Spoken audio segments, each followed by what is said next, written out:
Hello students, last lecture के अंदर हम लोग टू पैरेलल कंडक्टर्स में म्यूचुअल जो फोर्स अप्लाई होता है उसके बारे में डिस्कस कर रहे थे। ठीक है, इस लेक्चर में हम ये बात करेंगे कि अगर मेरे पास कोई लूप है, एक रेक्टेंगुलर लूप, और उसको मैं किसी एक्सटर्नल मैग्नेटिक फील्ड में प्लेस कर देता हूँ तो उस पर कितना फोर्स अप्लाई होगा या कितना टॉर्क अप्लाई होगा।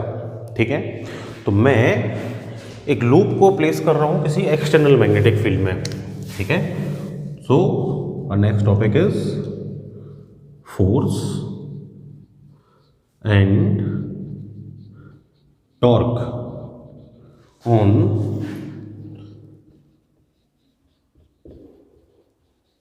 a rectangular loop in magnetic field.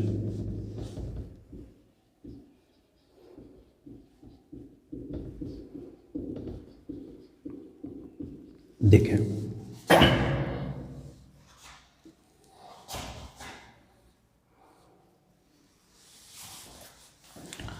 Late ये मेरे पास एक मैग्नेटिक फील्ड है। मैग्नेटिक फील्ड के लिए एक ये नॉर्थ पोल मैंने लिया, दिस इज नॉर्थ पोल। ठीक है, मैग्नेटिक फील्ड का एन फिर नोट कर देता हूँ। इधर अपनी मैग्नेटिक फील्ड का ये साउथ पोल हो जाएगा।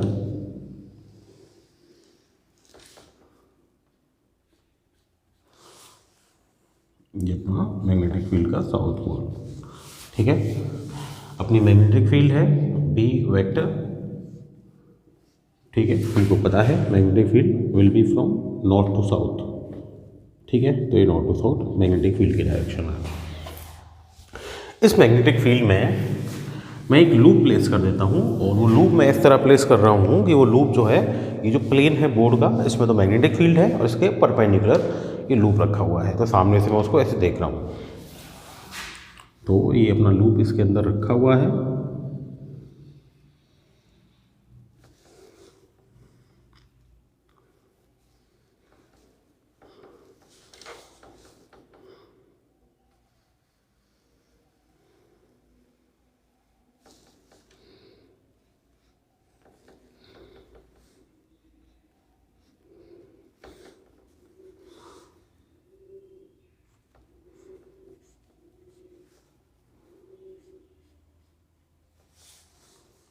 ये मेरा लूप है।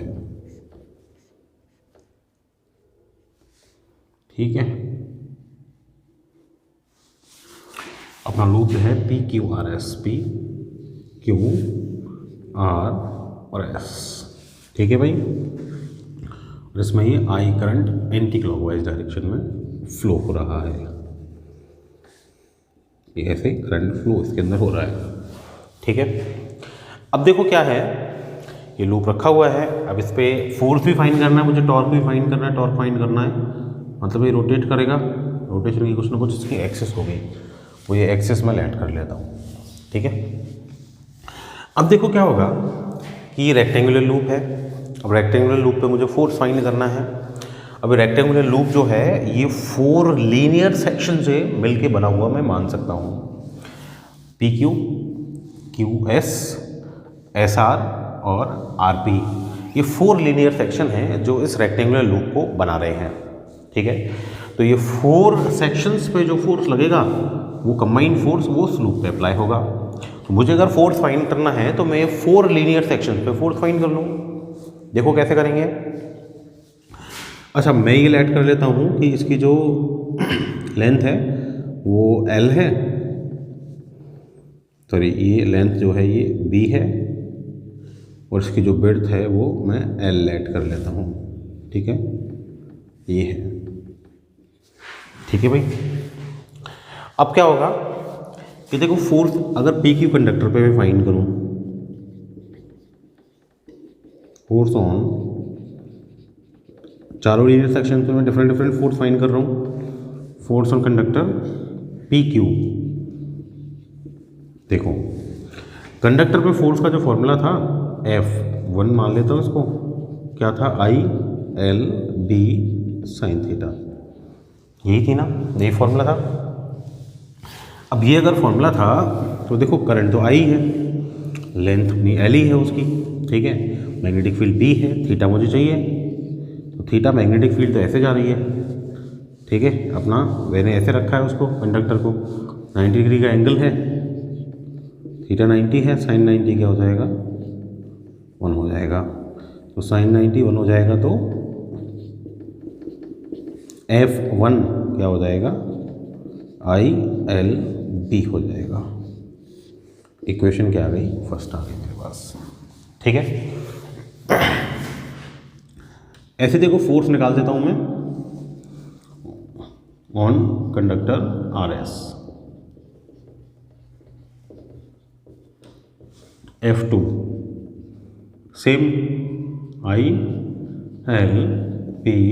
साइन थीटा, लेंथ RS की भी एली है, करंट भी उसके अंदर से I फ्लो रहा है, सेम करंट है 4 सेक्शंस में, मैग्नेटिक फील्ड B ही है, थीटा 90 हो जाएगा, सेम जैसे लास्ट टाइम था, मैग्नेटिक फील्ड ऐसे जा रही है, अपना कंडक्टर रखा हुआ है ऐसे, थीटा 90 साइन थीटा 1, तो F2 क्या हो जाएगा, F2 हो जाएगा ILB, ठीक है। ये क्वेश्चन सेकंड मेरे पास आ गई। अब F1 में फोर्स आ गया, F2 में फोर्स आ गया, अब इन फोर्सेस की अगर मैं डायरेक्शन मानूं क्या होगी, देखो लेफ्ट हैंड रूल लगा दूं, I, ठीक है, ये F फोर्स, ठीक है, मैग्नेटिक फील्ड, और ये डायरेक्शन ऑफ करंट हो गई, ठीक है।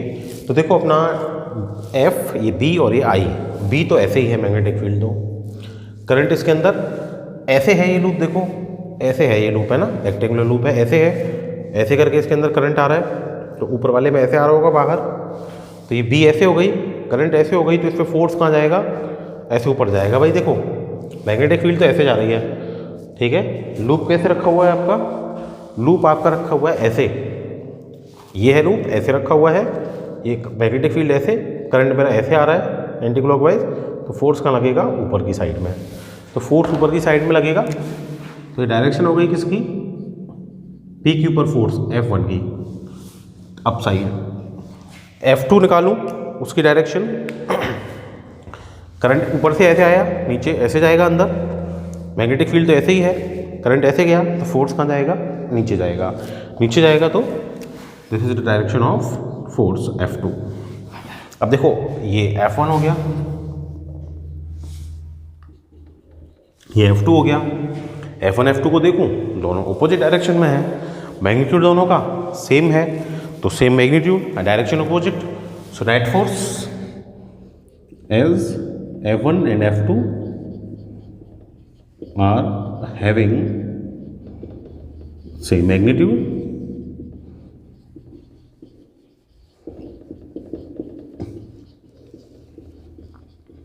and opposite direction, so net force क्या हो जाएगा, 0, कोई फोर्स नहीं लगेगा, ठीक है भाई, इस डायरेक्शन में कोई फोर्स नहीं होगा। अच्छा एक चीज़ और है, दोनों की लाइन ऑफ एक्शन सेम है, लाइन ऑफ एक्शन डिफरेंट होती तो ये फोर्स फिर फोर्स कपल बन के अपोजिट डायरेक्शन में फोर्स कपल बन के और टॉर्क जनरेट करते, तो टॉर्क भी जनरेट नहीं करेंगे ये फोर्स, तो ठीक है, are having same direction, magnitude same है, दोनों की अपोजिट डायरेक्शन है, और लाइन ऑफ एक्शन भी सेम है, याद ये भी याद रखना है अपन को, है ना। आगे देखो फोर्स पी आर और क्यू एस पे फाइंड करो, फोर्स ऑन कंडक्टर क्या है, ये पी आर,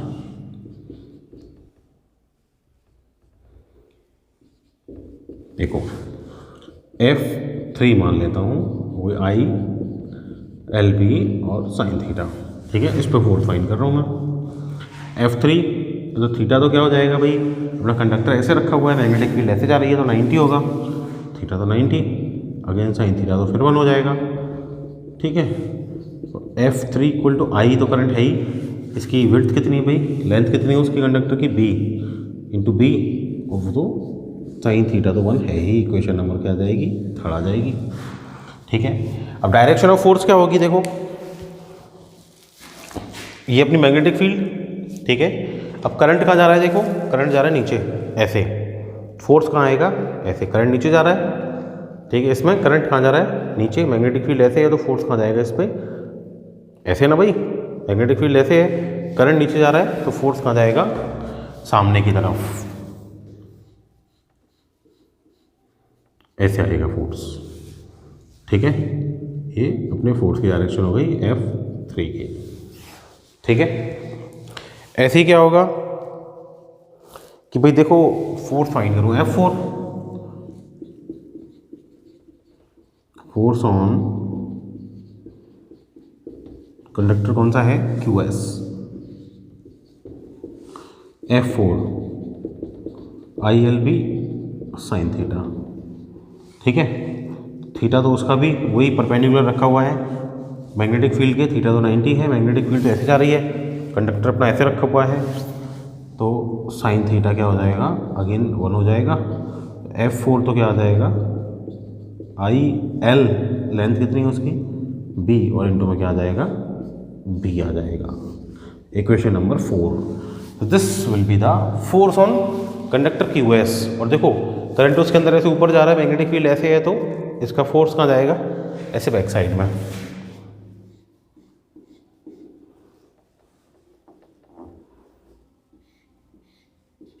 ये क्या हो गया, F4 हो गया।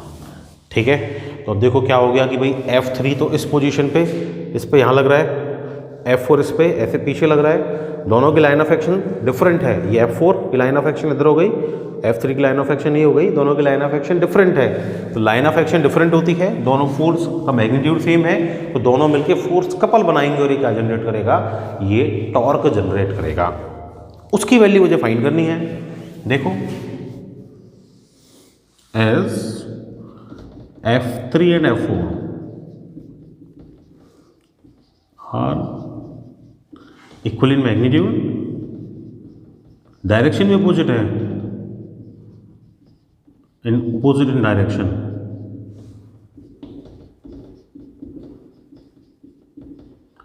But having different line of actions. क्या करेंगे, सो दे विल जनरेट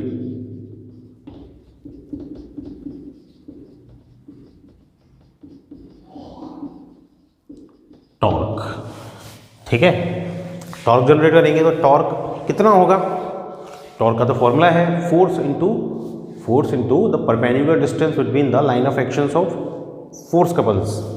ठीक है, उसके लिए मैं क्या करूँगा कि ये जो मेरा वो है ना लूप, इस लूप को मैं ऊपर से देखूंगा। इस लूप को अगर मैं ऊपर से देखूं तो देखो ये अपनी मैग्नेटिक फील्ड है, ठीक है, ये अपनी मैग्नेटिक फील्ड हो गई, ये N और S। ठीक है भाई, लेट ये अपना लूप किसी एंगल थीटा पर है। ठीक है, अगर ये लूप किसी एंगल थीटा पर होगा तो भी क्या होगा कि भाई ये जो फोर्सेस है ना PQ और RS पे जो फोर्सेस हैं वो इक्वल होंगे, अपोजिट होंगे, तो वहाँ तो नेट फोर्स 0 ही होगा। पर ये देखो यहाँ ये F4 और ये इस पे F3 लगेगा। ठीक है, और लेट ये इसके साथ थीटा एंगल पर है। ये मेरा कितना था, L था, L इसकी लेंथ थी ना ऊपर, कितनी इसकी लेंथ, L। ऊपर से देख रहा हूँ मैं इसको, है ना, जस्ट ऊपर से S देख रहा हूँ ऊपर से इसको, है ना। अब क्या होगा, ये तो L है, ये F4 हो गया, F3 हो गया। अगर मुझे टॉर्क फाइंड करना है, टॉर्क इक्वल टू क्या होता है, टॉर्क होता है force into perpendicular distance between line of action. ठीक है, तो फाइंड करो भाई, तो टॉर्क इक्वल टू फोर्स तो क्या है, F3 F4 में से कोई भी एक ले लो, F3 या F4 में से कोई भी एक ले लिया। परपेंडिकुलर डिस्टेंस दोनों के बीच में ये हो गया, ये इसको, ये तो था P, ये है Q, इसको मैं मान लेता हूँ M, तो PM है। ठीक है, PM क्या होगा, राइट ट्राइंगल है P, ये वाला PMQ इन ट्राइंगल PMQ। अगर मैं साइन थीटा फाइंड करूँ क्या हो जाएगा, perpendicular QM, sorry cos theta find करना पड़ेगा मुझे, ये बेस है। ठीक है, कॉस थीटा अगर मैं फाइंड करूँ तो क्या हो जाएगा, ये थीटा के सामने परपेंडिकुलर है बेस PM, और कौन क्या हो गया, hypotenuse PQ, PM equal to क्या हो जाएगा, P Q and cos theta. ठीक है भाई, ये हो गया भाई, ये थीटा के सामने परपेंडिकुलर था, ये बेस हो गया। That means torque equal to क्या हो जाएगा, L P Q is L, F3 कितना है, आई बी बी इंटू क्या हो जाएगा, एल कॉस थीटा। अब देखो मेरा जो लूप है ना, इसका ये एरिया है, एरिया की डायरेक्शन कहाँ होती है वेक्टर एरिया की, वो होती है सरफेस के परपेंडिकुलर, मतलब यहाँ ये डायरेक्शन होगी है ना, सरफेस के परपेंडिकुलर। तो ये जो एंगल है ये कितना है, थीटा। ठीक है, तो लेट मेरा जो प्लेन है वो यहाँ है ना, वो यहाँ है, तो इसके साथ एंगल कितना है मेरा, डायरेक्शन का एंगल है एल्फा। भाई मेरे जो प्लेन की जो डायरेक्शन है, वेक्टर एरिया है, वेक्टर एरिया का एंगल कितना हो जाएगा, एल्फा।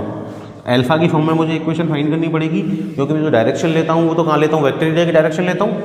ये मेरा सरफेस होता है, सरफेस के परपेंडिकुलर होती है वेक्टर एरिया की डायरेक्शन। मुझे वेक्टर एरिया के फॉर्म में चाहिए, तो ये तो I L B cos theta, torque equal to I, ये L into B into cos theta है अभी, तो ये L into P, length into width क्या हो जाएगा, रेक्टेंगुलर अपना रूप है ना, तो एरिया हो जाएगा length into width.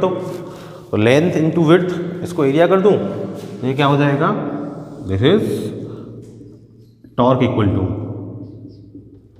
I into A into B into cos theta, ये होगा। ठीक है, अब यहाँ क्या होगा कि देखो भाई ये टोटल 90 है, तो अल्फा प्लस थीटा तो 90 हो गया, इसका मतलब अल्फा इक्वल टू क्या हो जाएगा, सॉरी थीटा इक्वल टू क्या हो जाएगा, 90 माइनस अल्फा। दैट मीन्स जो टॉर्क है वो क्या हो जाएगा, I A B cos 90 minus alpha. 90 minus alpha क्या होता है, साइन अल्फा, तो ये क्या हो जाएगा, I A B sine alpha हो जाएगा। This will be the torque and the force applied on a rectangular loop in a magnetic field। ठीक है भाई, अब देखो ये क्या होगा, इस अल्फा की वैल्यू पे डिपेंडेंस है, तो ये अल्फा की वैल्यू 0 पुट कर दूं तो साइन 0 है 0, टॉर्क इक्वल टू क्या हो जाएगा, 0 हो जाएगा। डायरेक्शन है ना, वेक्टर एरिया की डायरेक्शन अगर मैग्नेटिक फील्ड की डायरेक्शन में है, ए के साथ ले रहा हूं मैं, तो क्या होगा, टॉर्क 0 हो जाएगा। और अगर अल्फा इक्वल टू 90 डिग्री कर दूं, साइन 91 होता है, तो टॉर्क क्या होगा, मैक्सिमम टॉर्क लगेगा। और ये भी अगर मैग्नेटिक फील्ड के परपेंडिकुलर में रखा है, मैक्सिमम टॉर्क अप्लाई होगा। ठीक है भाई, अब देखो ये तो मेरा हो गया फोर्स एंड टॉर्क। अब क्या है कि इस टॉर्क के प्रिंसिपल पर वर्क एक डिवाइस करता है, उसको अपन को देखना है, कौन सा करता है देखो।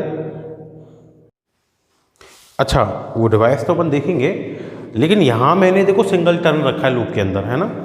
अब क्या है कि मान लो मैं ये एक की जगह बहुत सारे टर्न रख दूं, if loop has n turns, loop has n turns, n turn हो जाए तो अल्फा इक्वल टू क्या हो जाएगा, सॉरी हर एक टर्न इतना ही टॉर्क जनरेट करेगा, this will be N I A B and sine alpha. ठीक है भाई, तो ये n टर्न के लिए अपने टॉर्क की वैल्यू हो सकती है। ठीक है, अब ये टॉर्क के प्रिंसिपल पे, मैग्नेटिक फील्ड पे, मैग्नेटिक फील्ड के अंदर ये लूप को जब अपन रखते हैं तो टॉर्क लगता है, टॉर्क के प्रिंसिपल पे वर्क करता है अपना गैल्वेनोमीटर।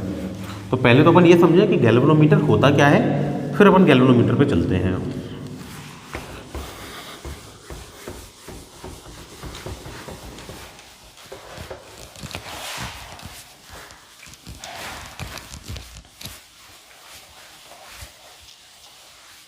देखो हम करंट जब मेजर करते हैं तो करंट मेजर करने के लिए अमीटर यूज़ करते हैं, और पोटेंशियल मेजर करने के लिए वोल्ट मीटर यूज़ करते हैं। 10th क्लास में भी पढ़ चुके हैं, है ना। करंट अगर मेजर करना है, करंट के मेजरमेंट के लिए क्या यूज होता है, अमीटर। ठीक है, अमीटर के साथ साथ गैल्वेनोमीटर भी यूज कर सकते हैं। ये भी क्या करता है, ये भी करंट को मेजर करता है। ठीक है। अब ये भी अगर करंट को मेजर करता है तो अमीटर और गैल्वेनोमीटर में डिफरेंस क्या है? हमने अमीटर देखा था 10th क्लास में, अपन ने अमीटर देखा है ना, लैब के अंदर भी देखा होगा, सर्किट में भी अपन ने लगाया होगा। क्या करता है अमीटर? अपन बोलते थे कि भाई अमीटर करंट मेजर करता है, ठीक है। कैसे करता है कि अमीटर के अंदर निडल होती है, ठीक है। किस तरह का होता है अमीटर? ये इस तरह एक बॉक्स होता था, उसमें यहाँ ऐसे स्पेसिंग होती थी, है ना, ग्लास से। यहाँ मीटर होता था, मीटर में यहाँ 0 1 2 3 4 5 ऐसे करके रीडिंग अपन ने देखी थी। यही निडल होती थी, ठीक है। ये रीड करती थी, एक साइड पॉजिटिव एक साइड नेगेटिव, ऐसे इसमें टर्मिनल होते थे। ऐसा अपन ने अमीटर देखा था, ठीक है। अपन क्या करते थे, बैटरी के पॉजिटिव को अमीटर के पॉजिटिव के साथ, बैटरी के नेगेटिव को अमीटर के नेगेटिव साथ कनेक्ट करते थे। उससे करंट फ्लो होता था पॉजिटिव से अंदर, नेगेटिव से बाहर, और अपन यहाँ जो भी रीडिंग आती थी वो अपन नोट करते थे, ठीक है। अच्छा, अपन क्या करते हैं कि बैटरी के पॉजिटिव के साथ अगर अमीटर का नेगेटिव कनेक्ट करते हैं और अमीटर के पॉजिटिव के साथ बैटरी का नेगेटिव कनेक्ट करते हैं तो करंट का मेजरमेंट नहीं होगा।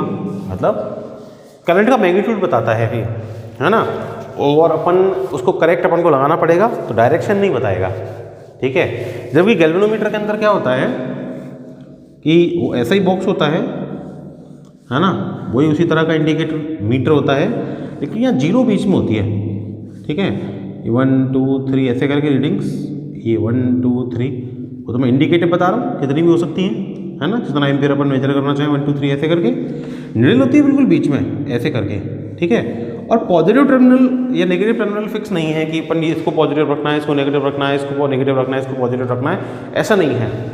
अपन बैटरी का कोई भी एंड किधर भी कनेक्ट कर दें तो क्या होगा कि इधर से करंट आया, डिफ्लेक्शन ऐसे हो जाएगा, ठीक है। उल्टा कनेक्ट कर दिया, पॉजिटिव इधर नेगेटिव इधर ऐसे करके, ठीक है, इधर से करंट आया तो ये ऐसे डिफ्लेक्शन हो जाएगा। मतलब बाउंडेशन नहीं है इसमें गैल्वेनोमीटर में कि आपको यही डायरेक्शन से अपन को कनेक्ट करना है, ठीक है। अपन जिधर से भी कनेक्ट कर देंगे तो क्या होगा, करंट वो मेजरमेंट कर देगा। अच्छा, इसके अलावा क्या है, करंट की डायरेक्शन चेंज हो जाए तो वो डिफ्लेक्शन की डायरेक्शन चेंज कर देगा। इसका मतलब गैल्वेनोमीटर, अमीटर तो अपन को ओनली क्या बताता है, मैग्नीट्यूड बताता है करंट का, ओनली क्या बताता है, मैग्नीट्यूड बताता है करंट का। ये मैग्नीट्यूड के साथ साथ, मैग्नीट्यूड तो बताता है, मैग्नीट्यूड के साथ साथ क्या बताता है, ये डायरेक्शन भी बताता है, ठीक है। तो ये बेसिक डिफरेंस है मीटर गैल्वेनोमीटर में। इसके अलावा देखो जो गैल्वेनोमीटर है ना, इसको अपन कन्वर्ट कर सकते हैं, इजीली कन्वर्टेड है किसमें, अमीटर में भी कन्वर्ट कर सकते हैं और वोल्ट मीटर में भी कन्वर्ट कर सकते हैं, है ना। वो भी अपन डिस्कस करेंगे डिटेल में कि मीटर में कन्वर्ट करना है, वोल्ट मीटर में कन्वर्ट करना है तो गैल्वेनोमीटर के अंदर क्या चेंज करना पड़ेगा, वो इसी चैप्टर में है, ठीक है। Conversion of ammeter in volt meter, sorry conversion of galvanometer in volt meter, conversion of galvanometer into ammeter, ठीक है।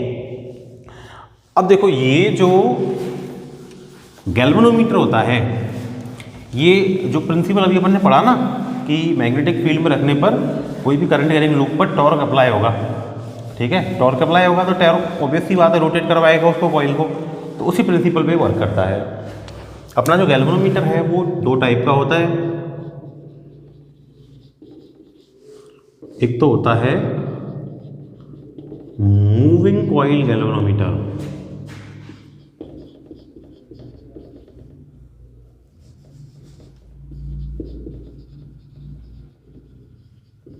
ठीक है, और एक होता है moving magnet galvanometer, moving magnet galvanometer. देखो दोनों में डिफरेंस क्या है। ये कॉइल जो अपन यूज कर रहे हैं ना, ये अपन वो लूप के लिए यूज कर रहे हैं ना, लूप ऑफ एन टर्न, उसी को अपन क्या बोल रहे हैं, कॉइल बोल रहे हैं, एन टर्न का जो लूप है। तो अपन ने मैग्नेटिक फील्ड के अंदर क्या रखा था, यहाँ ये लूप रखा था, ठीक है। तो ऐसा हो कि अगर कॉइल मतलब ये लूप मूव करे, ठीक है, ये क्या करे, ये लूप मूव करे, और जो दोनों साइड अपन ने मैग्नेट लगाई है ना मैग्नेटिक फील्ड के लिए, वो एक ही जगह रहें, वो मूव नहीं करें, तो उसको अपन बोलते हैं मूविंग कॉइल गैल्वेनोमीटर, ठीक है। टॉर्क के थ्रू ये अपना कॉइल जो है ना, ये मोशन कर रही है, मैग्नेट अपनी फिक्स है, तो उसको बोलेंगे मूविंग कॉइल गैल्वेनोमीटर। लेकिन अगर अपन ने कॉइल को फिक्स कर दिया, है ना, कॉइल को अपन ने रिजल्ट सपोर्ट से फिक्स कर दिया, मैग्नेट को अपन ने ऐसा कर दिया कि भाई टॉर्क जनरेट है, भाई टॉर्क तो कैसा होगा, जितना इस पे लगेगा मैग्नेट्स की वजह से, मैग्नेट के मैग्नेटिक फील्ड की वजह से जितना कॉइल पे लगेगा उतना ही कॉइल की वजह से मैग्नेट्स पे लगेगा। ठीक है, तो मैग्नेट फ्री टू मूव हो और मैग्नेट मूव करें तो उसको अपन क्या बोलेंगे, मूविंग मैग्नेट गैल्वेनोमीटर बोलेंगे। ठीक है, तो ये अपना डिफरेंस होता है मूविंग कॉइल गैल्वेनोमीटर और मूविंग मैग्नेट गैल्वेनोमीटर के अंदर। अब मूविंग कॉइल गैल्वेनोमीटर जो है वो भी दो टाइप का होता है। एक तो होता है suspended coil galvanometer, suspended coil galvanometer, और दूसरा होता है पाइवोटेड कॉइल गैल्वेनोमीटर।